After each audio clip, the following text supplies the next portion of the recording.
guys, this is your girl Tesh, and in today's video I really wanted to talk about online dating.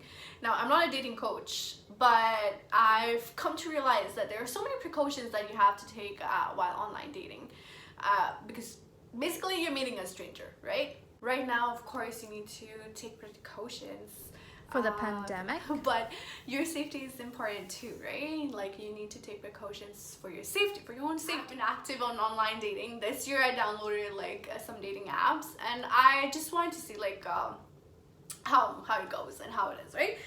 It's a lot of fun.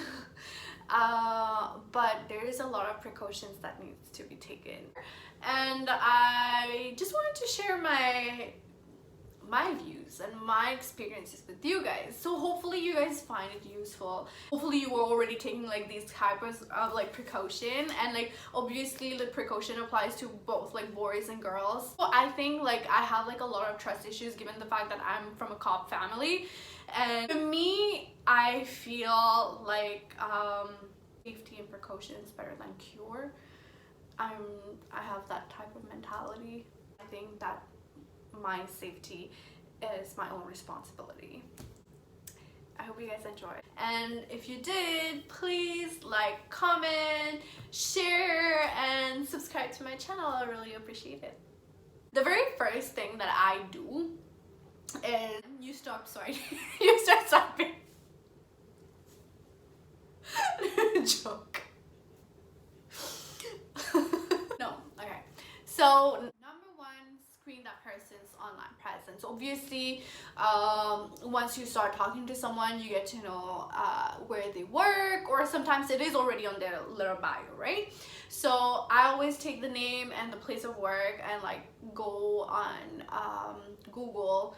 There's so many ways, so many ways that you can look for someone and make sure that person is real. And on Insta, on Facebook, LinkedIn. LinkedIn is more kind of a little better, because you're not gonna lie on LinkedIn, right? I hope not. I don't know. See, there is a level of craziness that I am very precautious, so I try not to overdo it. But I have some extreme precautions that I took, and you guys would be like, oh my gosh, she's psycho. But I'm no psycho.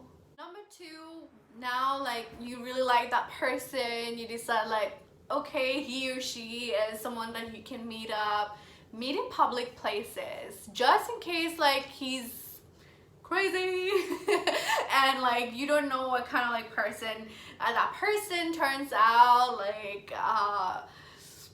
Yeah, meet in public places. Number three, always let your friends or family, at least one or two, know that okay, you're meeting with this person, you're meeting at this location.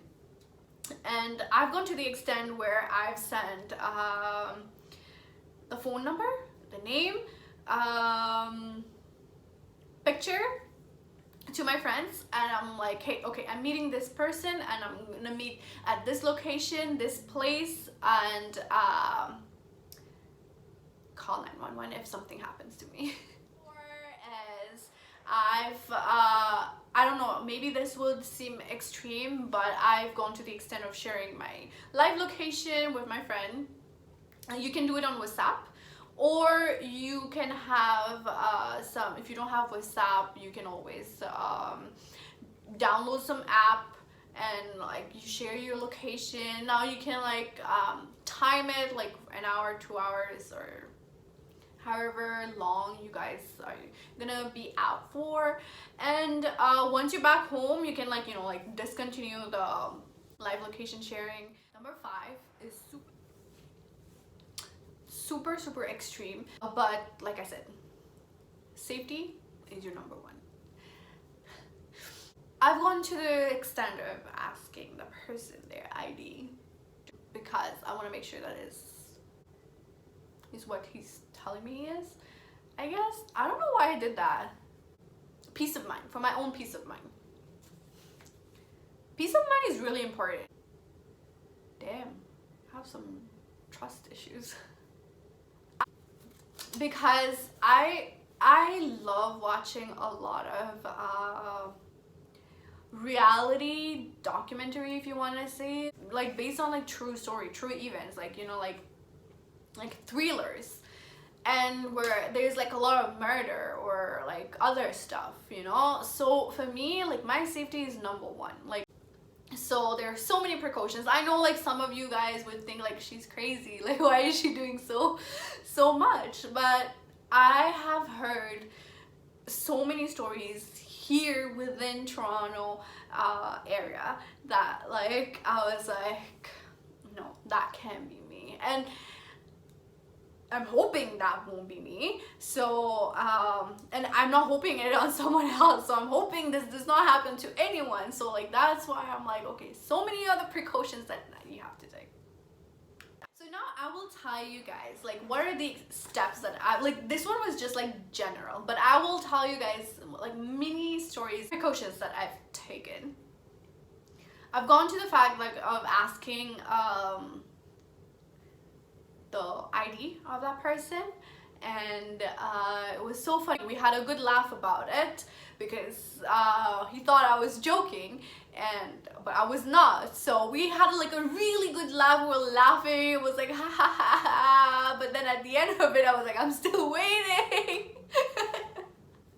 So it was really funny, and because he didn't have anything to hide, literally just showed me the ID. And obviously when I asked that, I was like, see, I'm not asking you to see where you live. You can hide where you live, but I need to see your name.